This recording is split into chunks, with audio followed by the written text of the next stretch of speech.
Now, for a little change of pace, Jerry Flahive in conversation with Clint Beharry. Jerry Flahive is a Toronto-based writer, producer, creative consultant at his media arts company, Modern Story, and until recently, he was senior producer at the National Film Board of Canada, which he joined in 1981. His career spanned more than 30 years. He's produced and co-produced more than 75 documentary films and interactive projects on lots of subjects, including healthcare, performing arts, urbanism, history, communications, sports, diplomacy, globalization, and racism. It's quite a range. He's a frequent contributor to the Globe and Mail. He's been published in Time, the New York Times, the International Herald Tribune, the Toronto Star, and the LA Times. Clint Beharry is a creative technologist with a background in art, design, data visualization, and coding. He holds an MFA in Interaction Design from the School of Visual Arts in New York City. He designed and developed software and hardware prototypes for applications in psychology, in sensory immersion, lots of sensory stuff today, and data visualization. Before graduate school, Clint worked on a broad range of creative and technical projects, designing for print, mobile, and web, developing front-end and back-end web applications. He's going to tell us a little bit about the Harmony Institute. He describes his role there as being to blend theory and technology to explore the interplay between narrative, media, and social impact. And I promise you the two of them are going to decode all that for us. All right, thank you very much, gentlemen.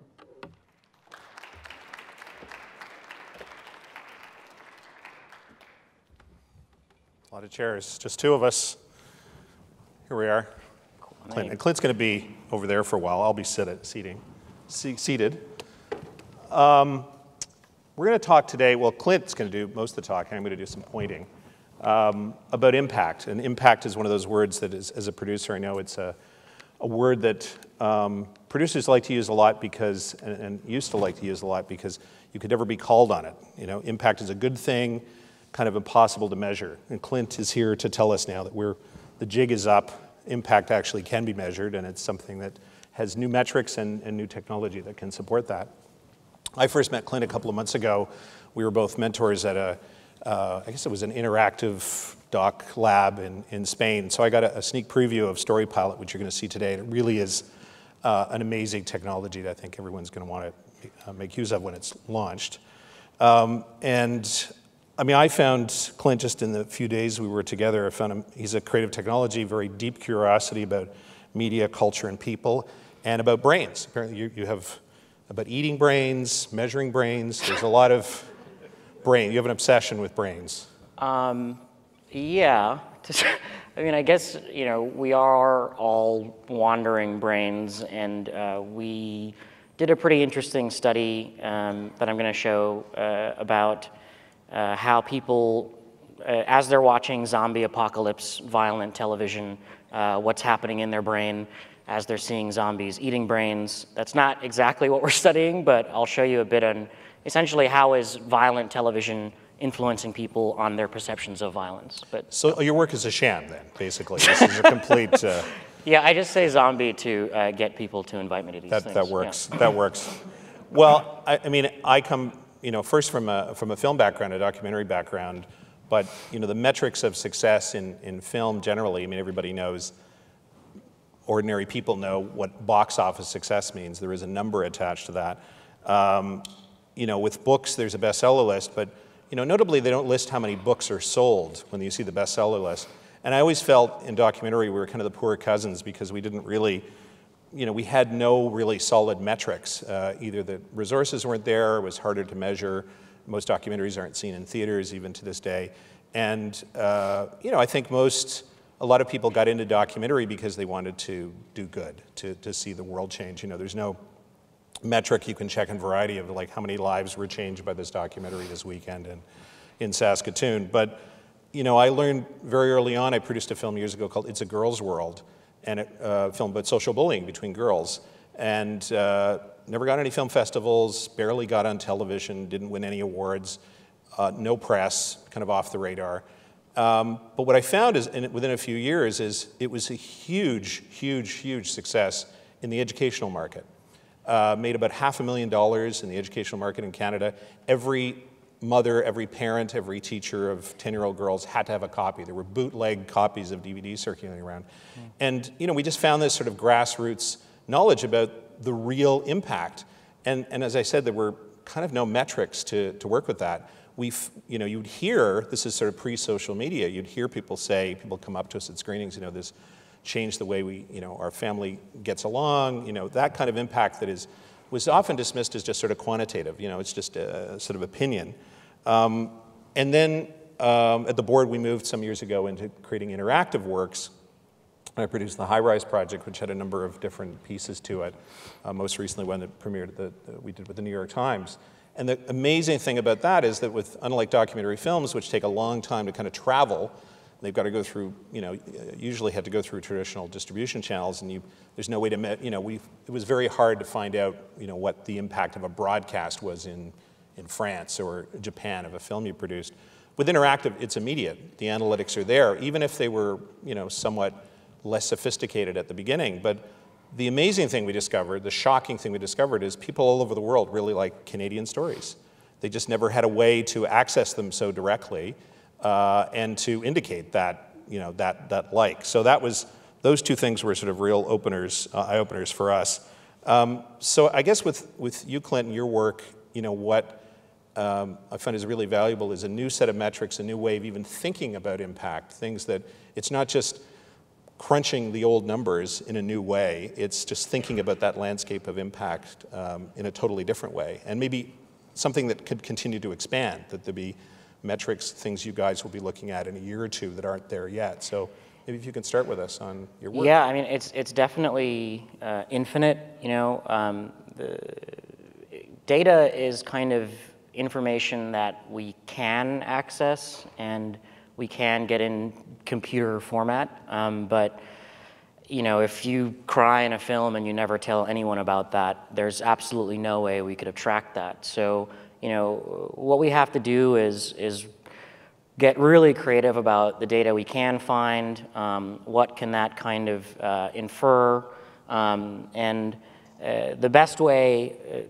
I could maybe frame it from studying this for some years now is kind of a ladder, which is not a very sexy metaphor, but if you have individuals who are influenced by a piece of media, you can study individuals as deeply as you possibly can, but then you need to get a bunch of people into your lab, and if you're lucky, you get 50 people, and you have to infer from those 50 people that, okay, the millions of people who watch this film have been influenced in the same way, and you kind of look at a very low level of the ladder and extrapolate upward, or I think that's traditional social science, you could say. We also work with data scientists, and this is what's really exciting, is that you can start doing this from the top down too. So if you go out and you scrape the internet for all types of conversations around films, all types of data sets, whether you actually have permission or not, you can kind of create this top level category and look at really high level patterns if you kind of painstakingly classify all the media, all the social issues, all the types of conversations, and then what kind of rises to the top. And I guess a point I would make on that is I think a lot of times, a lot of storytellers don't want to have to do the impact measurement stuff. So it kind of feels like a real pain to have to do it. But what we really try to focus on at Harmony Institute is that we're not just trying to study the social impact, we're also trying to provide this information for people before they make a project so that maybe they can use some past data and strategize or optimize their impact in the future as well. That knowledge, that new kind of knowledge of how people responded, even emotionally at a certain point during seeing any piece of media, how do you see? I mean, producers and distributors would embrace that kind of information, and maybe more so the kind of granular level of when people were watching and where they were watching, even in more detail than we have now. But for creators, for filmmakers or writers, thinking about that, have you had any reactions from some would say, I kind of don't want to know that level of, or I do want to know, but I'm just going to let it filter in. I'm not going to make a decision that, I'm going to change the story arc now because I've seen the brainwaves of people who've responded to that program. Totally. I have my own dilemma with this kind of stuff, for sure. I always joke that if David Lynch walks into my office, I'm just going to quit my job immediately. Like, he should never, ever use this kind of stuff. And I'm a designer, and I think if someone came to me and they were like, no, the correct color to use is red, I'd be like, screw you, this is my job. It's creativity. And so I do think storytelling, a lot of it is an art form, and art, a lot of the times, is about surprise, and thus you can never look back on past data and predict what's going to work in the future in that sense. But to tie back to my background, a big debate is art versus design. And I do think that if people are trying to create a story to have a very specific social impact, I'm going to show you some work we do where we can show you that, okay, if you're trying to influence politicians about climate change, you can totally do it, blindly, your own way, be artistic, and maybe you'll strike gold and be, amazing. But if you can look at the past 100 films that have been about climate change, and you can see certain patterns that seem to be resonating with politicians, and it's not working with politicians, you at least have some kind of takeaways to apply to your own project or completely ignore it as well. Well, I guess the most radical take of that might be to say, you know what, I'm actually now, having seen that data, I'm not going to make a feature documentary. I'm going to make some other kind of media, because if I'm really doing this for that political change, social change, maybe a feature doc narrated by Leonardo DiCaprio is not going to change Republicans' minds. I got to find some other tool, some other creative tool to do that. That's a perfect example. I was just talking about this last night, that when you look at a lot of traditional metrics, I think as creatives, we like to do things our way, the way that we like it, and we assume that everyone else is going to like it, and that's totally fine, and as long as you have viewership, et cetera. But a lot of times you're just preaching to the choir, and the example I give sometimes is An Inconvenient Truth is a very lauded documentary about climate change, but even though it has one of the highest box office returns for any documentary ever made, in certain conservative areas of the US, it actually led to an uptick in SUV sales because of how much conservatives hate Al Gore. So you can actually find that when you have to really carefully slice this stuff, and you can't just say, okay, well, there's a big spike there, I had impact. You kind of want to say, okay, who is composed within that spike of data? What were their opinions anyway? I watched An Inconvenient Truth, but duh, like I'm an educated liberal kid, so a lot of the times the data and the information is not something that's great to hear or swallow, mm-hmm. And I don't think most artists should use this stuff, but I do think distributors, producers, funders, a lot of people who are not quite so close to their baby can use some of this information, maybe suggest or poke or completely ignore it, and also go for things that have never been tried before. That's a big part of what we're doing, is identifying what has worked and what has failed, but also what has never been tried before, and encouraging people to be original and take these kind of wild swings at trying to change this stuff. Yeah, no, that's the exciting thing, that you'd actually take a leap into something you haven't done before. So, yeah. Do you want to show us a bit of story pop? Okay. Can I get the mirrored thing? Oh, I'm on. Okay. So, oops, that was a bit of a sneak peek. Okay. So first, I just want to kind of give an example of impact data from the bottom up, that idea of what happens when you get a bunch of individuals and you try to understand how stories are changing them. And this is the question that we had to study for a grant. How is popular media influencing opinions on gun responsibility? I live in New York, and I know Americans are stupid and we have guns.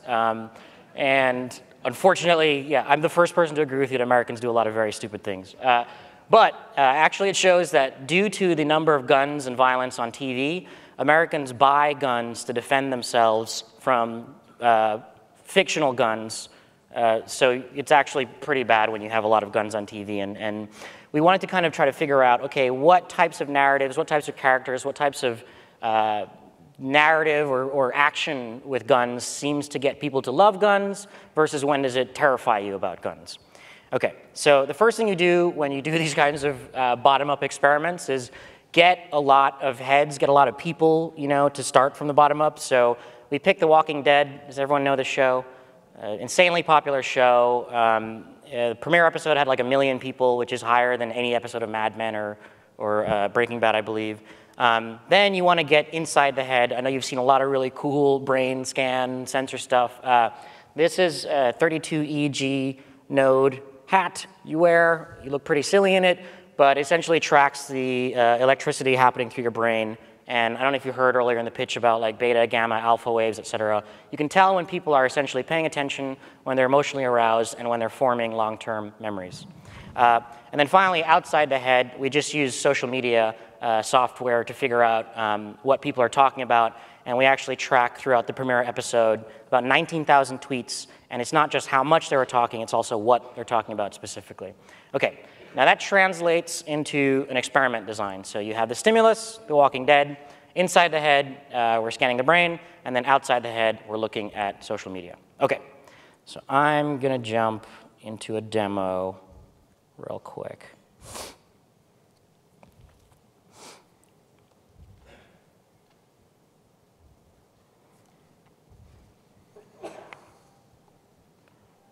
Okay, so this championship is chase, did it for the money, rings, should I be? the premiere episode. We have to actually match it perfectly in the lab with how people experienced it in reality. So even the LeBron James ad before the show, people actually sit in this isolation chamber with brain scans on and they can't move, watching exactly what people did on Twitter. So they do happen separately. Okay. What you're seeing, and this is ridiculous that people are paid to do this, I have a team of research assistants who classify every second of the show for what characters are on screen, the age, race, and gender, what zombie characters on screen, age, race, and gender, what types of camera movement, what types of camera framing, what types of weapons on screen, gun, bat, knife, fist punch, zombie attack, other in this case I think is a golf club. Then what types of violent act is occurring at that exact second. So is someone reaching for a gun? Are they firing a gun? Is there a headshot, a body shot? Is someone dying in the scene? Is there an injury? Is there blood? Is there a corpse? And my favorite icon, is there a dismembered corpse? Which I spent like 3 hours zoomed in, like going, that doesn't look like it's decapitated enough. These are like terrifying emojis or something. Yeah, I was really happy working on this. Okay. So below that, we have the brain data coming in as well. So these are sort of 3 different regions of the brain. In this case, the one to really focus on is component 1, when people are really engaged. And right below it, we have the actual tweets coming in. This is a little crazy. You've probably, I don't know, some people have heard of sentiment analysis, where people are you saying something good or bad? That's a green tweet. The red ones are negative statements in a tweet. The gray ones are neutral. That's fine when you're doing like product reviews and stuff like that, but actually when you're getting into a horror show, you want negative tweets, right? That means people are really immersed. So what we're actually doing is we hand classify all the different tweets for when people are really into a show, like when they're yelling at the screen, and when people are stepping back and like, oh, this acting sucks, the set looks bad, et cetera. And that's why they bounce towards you or bounce away from you. And then finally, the jiggling tweets are like people who are laughing and making jokes. So you can't really code that carefully. Okay, so now you understand generally what's going on. I'm going to zoom in, try to, okay. So this is, has everyone seen the premiere? Warning, this is a little graphic. I'm just going to fast forward to show you what happens.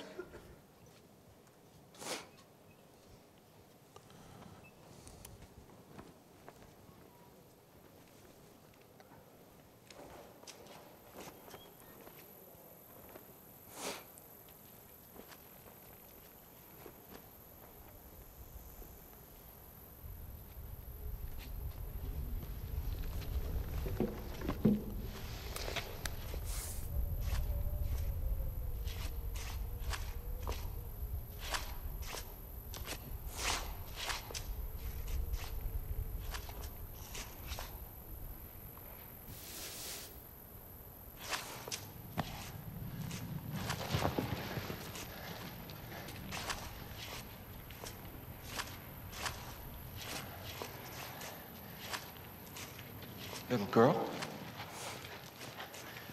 I'm a policeman. Little girl.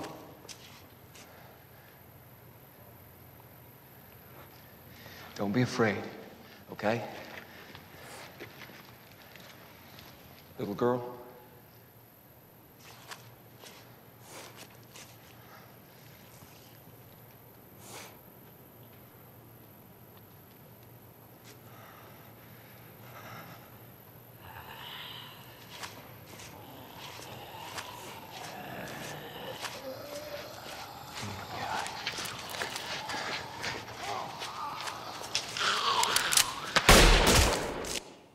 Okay. People love this scene.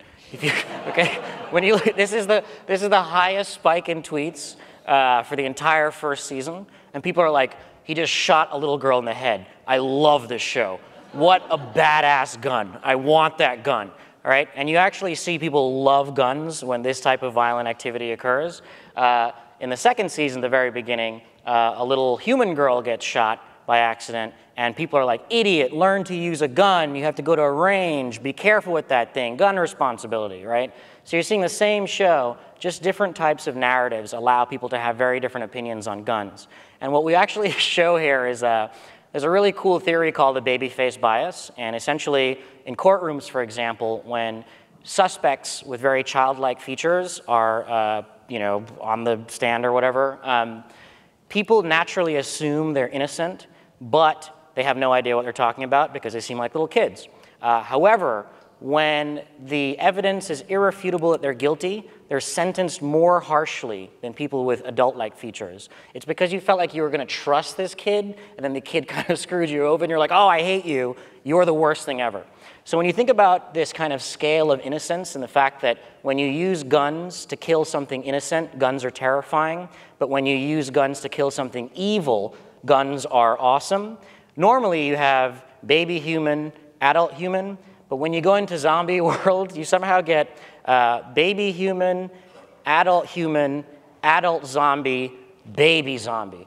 Baby zombie is the most terrifying thing possible, okay? And that's why you see a lot of horror films like Chucky, Blair Witch, Children of the Corn, The Exorcist, like by far, it's so scary when there's an evil child because you want to trust it, but then it's like gonna kill you. So you can kind of see how different types of narratives influence people, and if you wanted to create a very anti-gun campaign, not that Canadians ever need to, you'd probably get like evil child to kill a kitten accidentally with a gun or something. Like you just want an exchange of the least innocent and the most innocent. And so this is, if you even zoom out a bit, huge spike in tweets at the bottom. Clint, can I just ask you Sure, this notion of negative sentiment versus positive sentiment? I mean, some of the sentiment might be, this show sucks, and some of it might be, this is terrifying. I mean, how deep can you get to separate those? We actually had to, no software does this, so we had to like hand code 19,000 tweets. For when are they talking about the narrative of the show? When are they talking about when are they doing a personal reflection on their own life? And when are they talking about the production of the show? And that's actually how we score how immersed the tweet is at that point in time. And you see just kind of funny things, like a lot of negative tweets that are highly immersed happen at this point, but then right after, a ton of jokes happen. And you kind of see how people use humor in really negative situations in life where something horrific happens and you're freaking out, and then you try to make a joke to cover up for the fact that you were freaking out before. And you actually see these kind of patterns sequentially. And also, I mean, right here you're seeing the brain is actually spiking. I don't want to spend too much time on this, but at a later point, he's missing his family, and the brain spikes right here as well because he's crying about missing his family. But if you look down, there's basically no social media engagement. And so we kind of call that ghost engagement when, I don't want to stereotype people, but I feel like a lot of tough guys go to movies and they're like, yeah, explosions, but they never talk about the fact that they cried in the really intimate part. And that actually kind of happens on social media too. So one of the lessons to take away is don't rely too heavily on social media, and there is a lot of narrative engagement that you're not going to find in the data that's easily available. But if you really take the time to look into it, and we're developing platforms and stuff, you can find that there's engagement that isn't always easily tracked. Okay. So I'm going to keep going. And feel free to just yell questions. I don't know if that's the format here. Yeah. OK, so 2 takeaways here. I just said this one. Don't rely too much on social media or easy data. And you saw how you cannot tell you how hard researchers work just to get this one study going. Gather and categorize your data according to your goals and questions. There isn't some easy one-size-fits-all. Think really carefully about what your goal is, and then how do you carefully classify all the data to kind of prove or disprove what your next thing is. 5 minutes, oh man, okay. So when you study these things individually, it's kind of tunnel vision. You're focusing on one thing, you're just hoping your charts go up. But when what we wanted to figure out is, okay, we kept getting these individual case studies of did this have impact, did it not have impact? And people were really trying to prove their worth, which is fine. But we really wanted to understand what are patterns within stories that actually cause this type of stuff. So we studied this film called Disconnected, a fictional film from MTV, and then Bully, which is a nonfiction documentary, and they're both about the same issue of bullying.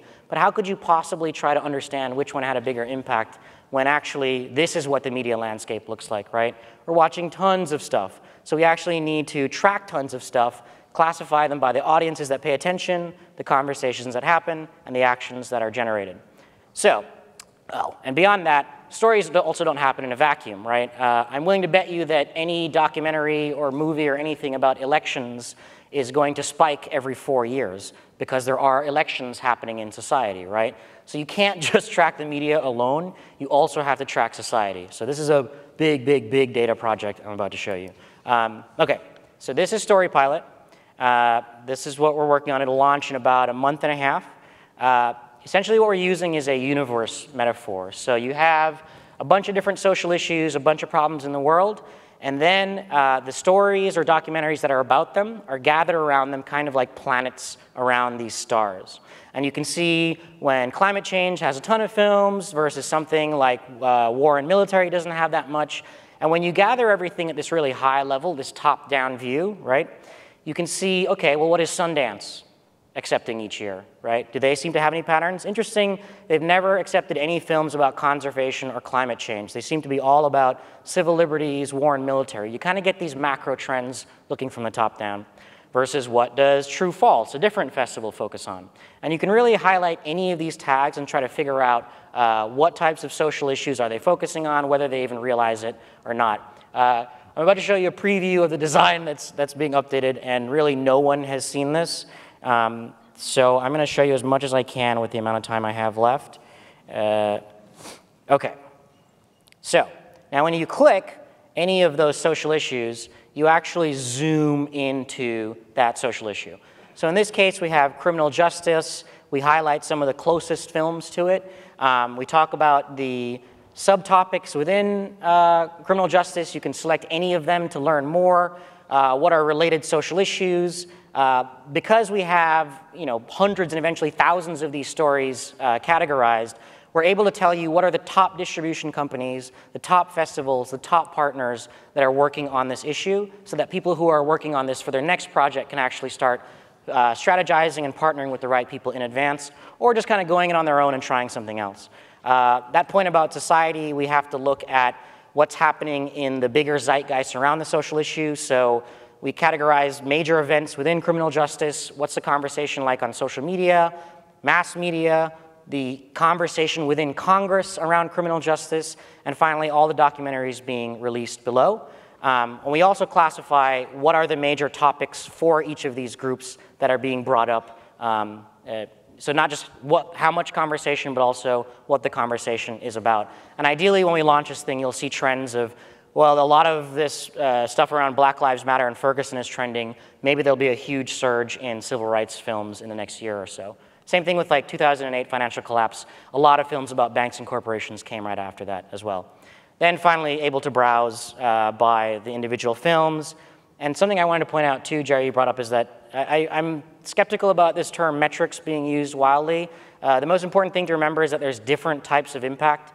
And so we actually have to very carefully go in and classify which one is a policy changer. Statistically, we can look at the ones that are really buzzing on social media, which ones have been the first documentary about an issue and it caused a huge trend afterwards We also have films that are most comprehensive in their approach to the issue. I'm going to keep going really quick. And then you can click on the film as well and zoom into the film.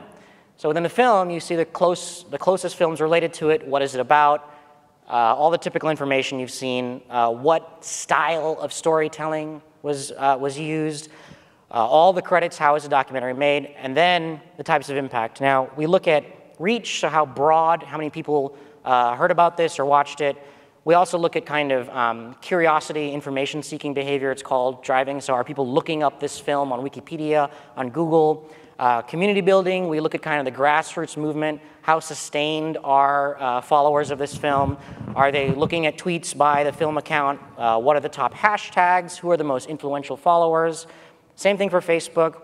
We also look at amplification. So when is the press paying attention to a film? What are they talking about? And finally, policy as well. So what's important to see here is that sometimes certain social issues, you don't necessarily want a lot of reach. You want to just specifically aim at politicians versus some social issues that haven't been necessarily a big topic in the public. Maybe that's when you want to go for reach. And we try to kind of tag and reward films individually.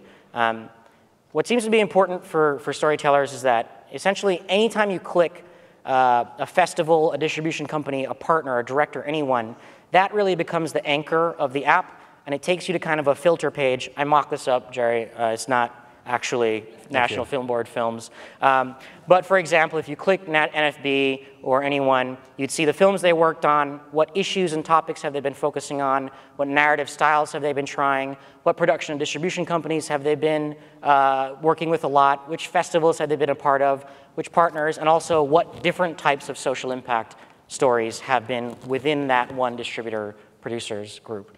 Sorry, I was like rambling. No, it's amazing. Applause just for both for what you just did, and for this. So we have a little bit of time for questions. Baby zombies might be near the top, but maybe we should skip that. So you could ask Baby Zombies. Yeah, this one right here. Hi, Clint. Karen Shulman-Dupuy, formerly of Mars, now with our Traction Digital Agency in London. I just want to clarify a couple of things. So is this a new platform that you're releasing? Yes, I'm so bad at this. No, that's all good. We're launching in March. It's completely free. It's just a web app for everyone to use, storypilot.org. Okay. You can go sign up for beta now. We are going to eventually expand into fiction, books, games, journalism, and cause marketing, or I believe it's called integrated CSR now. It's really just any kind of narrative media that's about a social issue. We're going to get it in there, and the more data and stories you put in there, the smarter the system gets. So March, everyone uses it for free. Just check it out at the website. I think everybody here just wants to come live with you. So saying I have a little crush on you for that. That's so I'm calling that out. I didn't pay for it. Yeah. But so what my question is, because analytics, of course, and metrics and goal setting and all of those things are incredibly important depending on whichever client that you're dealing with. So how do you, or does this platform, or you personally, when you're working with your own clients, how do you help them frame tangible goals that like in the framework of this platform? Because I think that would be way overwhelming for most folks. So how do you, what's your starting point, and what kind of goal setting are you helping them frame? Yeah, I think it really depends on the issue. We kind of have to talk to them one-on-one. But if you use the search bar and type in really any issue or topic you're interested in, it'll automatically make that the center of StoryPilot, and you'll see all associated partners, producers, et cetera, around it. And it just really gives that information to anyone, and you can do with it as you will. So I think based on a person's goals, it's hard to give a generalized answer, but we kind of treat it in a way like a Wikipedia on steroids, where you can endlessly just click and hop around and everything links to itself, but it gives you statistics along the way. And I think, the hardest part of designing this thing has been like what to show, what not to show, and simplifying it and making it very educational at the same time. But we're going to release it, and I'm a designer. I'm used to failing miserably every single day, and the user is always right, and I'm always wrong. So we're going to iterate, I'm sure, and try to sculpt it based on the most common goals. But just talking to storytellers versus producers versus funders, et cetera, like everyone has a different question. And so we're just trying to make it like an interesting exploratory system to use and just give people the information and choose what to follow or not. And also highlight different types of impact again. So, you know, we try to reward films that have been big on social media or films that have never been done before. Like, they're very unique. There's no other films near them. You know, they're outliers. So really just highlight anything that could work, anything that someone thinks a potential goal is, and make the app sort of a platform rather than a prescription. Any other questions? Oh, sorry, right here, right in the front row. Thank you. I'm Adam Kaplan from Webisodes, and we make videos for interactive experiences. And I guess it's odd that the two questions are coming from London, Ontario, but is this just for documentaries released or items that are released on DVD or on through television? Is there space for non-traditional channels like Netflix, like YouTube, and so on? Yeah, we want to eventually get everything in there. It's just easy, not easy. It is the first step, getting documentaries, because they're the most clearly associated to social issues. But I mean, some of the most impactful stories in the world are fiction and short stories. I mean, we do have Coney in there, which was a short YouTube video. The plan is to just survive and not kill each other until we launch in March, and then start pulling in as much different types of media as possible. But I'm a huge video game nerd. Like, I want video games in there. We've talked to YouTube representatives who want to get short videos in there. So really, you know, any type of story that can influence someone, we're trying to get it in there. It's just a matter of, we're a small team and we're just doing as much as we can. How, if anybody in the room has content, could they submit it, and is there a certain way to do that? Yeah, actually on the top right, there's a menu drop down, and one of the first buttons is just add a film. You can't completely control your data, because people could just say, you know, they had 1 billion views. So you add a film, you fill out a little minor survey to make sure that you worked on the film, and then we work with you directly to add your own content into the system. And we are really looking forward to partnering and getting all of your information. So please sign up or email me or anything, really. We're trying to add as much as we can, as fast as we can. Any other questions? Just have a few minutes. Right here, second row. Hi there. Thank you so much for your presentation. It's really quite interesting. I'm Erica Fox from Foxtrot Communications. We're a social media management company. I'm really interested actually in some of your bottom-up data you were speaking about, and actually measuring brainwaves directly while they're looking at action happening in front of them. I'm wondering about the other applications of that kind of data and that kind of research. And I'm wondering if you had any interesting observations about tipping points of ideas, things that were unexpected that cause emotional spikes or trains of thought that you weren't really expecting?